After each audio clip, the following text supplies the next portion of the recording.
So then, if you wanted to create a new personal reality, a new life, you'd have to change your personality, which means you'd have to start thinking about what you've been thinking about and change it. You'd have to become aware of your unconscious habits and behaviors and even what you say and modify them. And then you'd have to look at those emotions that keep you anchored to the past and decide if those emotions belong in your future. So most people try to create a new personal reality as the same personality, and it doesn't work. We literally have to become someone else. In other words, thoughts are the language of the brain, and feelings are the language of the body. And how you think and how you feel creates a state of being. So most people have experiences in their life that brand them emotionally. They feel fear, they feel anger, they feel bitterness, they feel frustration, they feel insecurity. And those emotions then become part of their identity. So once they think certain thoughts that turn on certain circuits in their brain that are equal to their insecurity, and then they feel insecure. The moment they feel insecure, they think more insecure thoughts, which makes more chemicals for them to feel insecure. And the repetition of that cycle over time conditions the body to subconsciously become the mind of insecurity.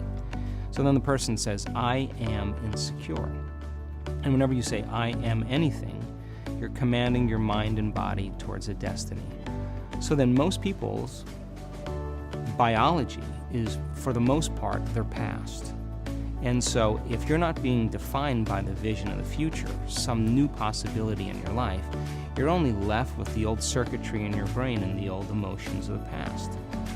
So the question then is, can you believe in a future that you can't see or experience with your senses yet, but you've thought about enough times in your mind that your brain is literally changed to look like the experience has already occurred?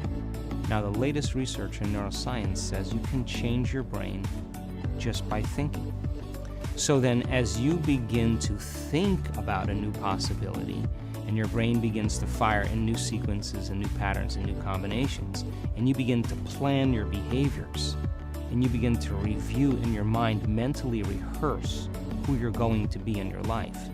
The mere action of mental rehearsal begins to install the neurological circuits in your brain. Now your brain is no longer a record of the past. Now it's in fact a map to the future. And if you were then to begin to emotionally embrace your future before it's made manifest, in other words, you're not waiting for your healing to feel wholeness. You're not waiting for your new relationship to feel love. You're not waiting for the mystical moment to feel awe. You're not waiting for your success to feel empowered. That's the old model of reality of cause and effect.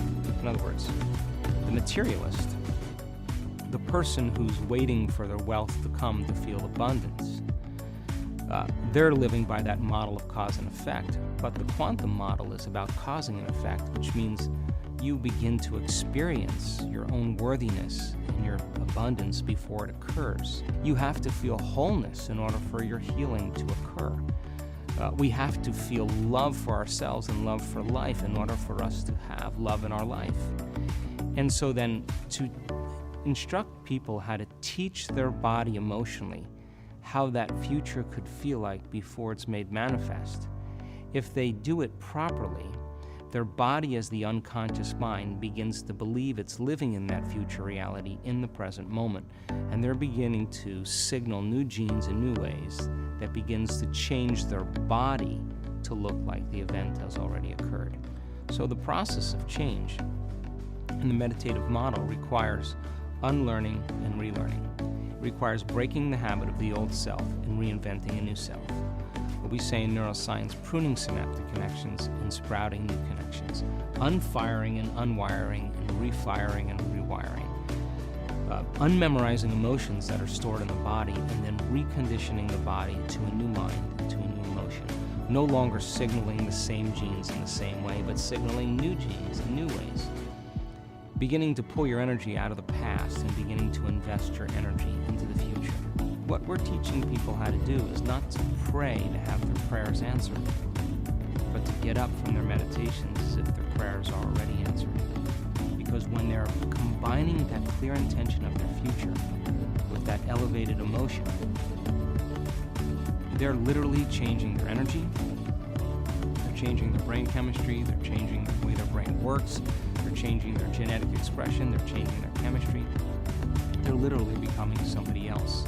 And over again, when people do this, it may take them months to turn their disease around. But over and over again, we've seen this.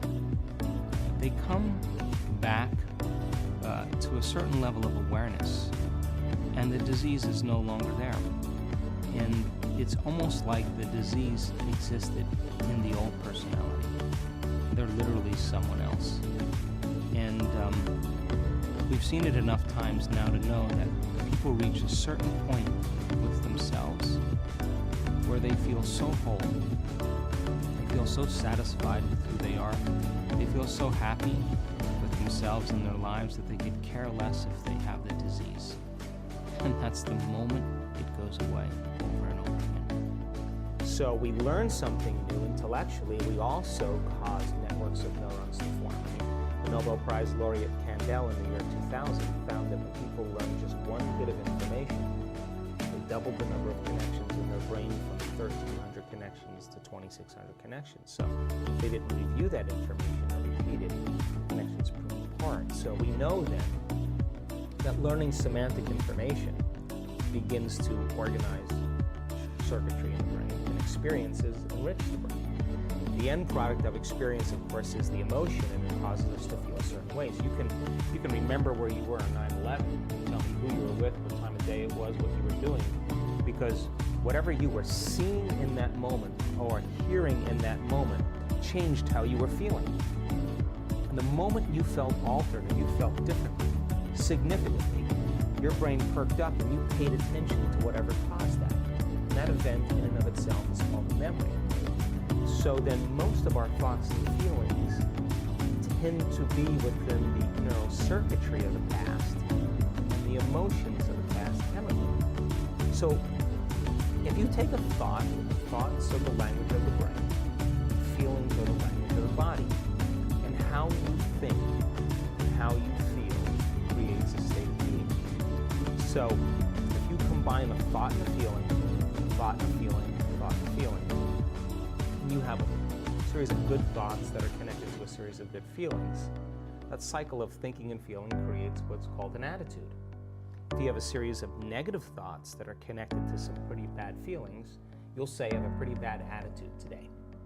So if how you think and how you feel creates a state of being, then attitudes are just shortened states of being. You can feel good in the morning, you can feel bad in the afternoon.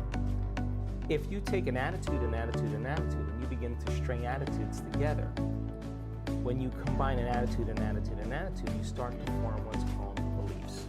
Now, a belief is just a thought you keep thinking over and over again until you hardwire it in your brain.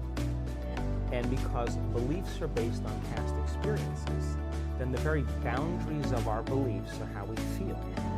And so when our beliefs get challenged, it typically doesn't feel right. I know from the research that we've done that the redundancy of thinking and feeling and feeling and thinking over time, for example, a person has an insecure thought, then they feel insecure. The moment they feel insecure, they think more insecure thoughts. They fire and wire more circuits in their brain to feel more chemicals of insecurity, and then once they're feeling insecure, they think more insecure thoughts, and they do this over and over again.